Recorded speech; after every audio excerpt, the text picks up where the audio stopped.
Излишните килограми. Когато работя с излишните килограми в констелация, излиза, че пак не работиме точно за мързел или прекалено хранене. Излишните килограми, това е вашата защита, изграждане на вашите граници. Някой нахлува във вашите граници и нарушава вашето спокойствие или това, с което вие не сте съгласни или не приемате в този свят. И тук наистина не става въпрос за мързел. Всичко, което е в главата ви, всички мисли са свързани с вашата физиология. Това, което мислите, това се отразява и във вашата физиология.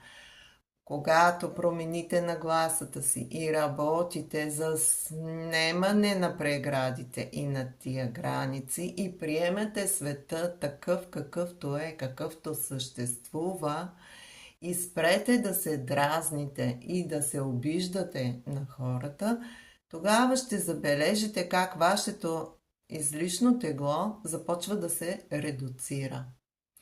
Но по принцип в констелация ние можем да видим и други причини. Какво стои точно зад вашите килограми, които са в повече.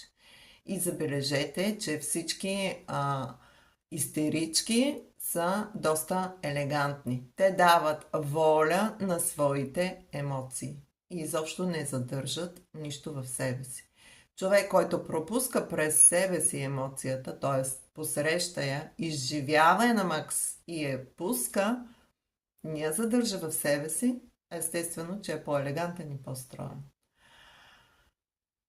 Така, това беше от мен за излишните килограми. Аз съм Елвира Петрова, констелатор, фасилитатор, NLP практик и треньор личностно развитие. Вашият холистичен терапевт. Желая ви успех във всички сфери.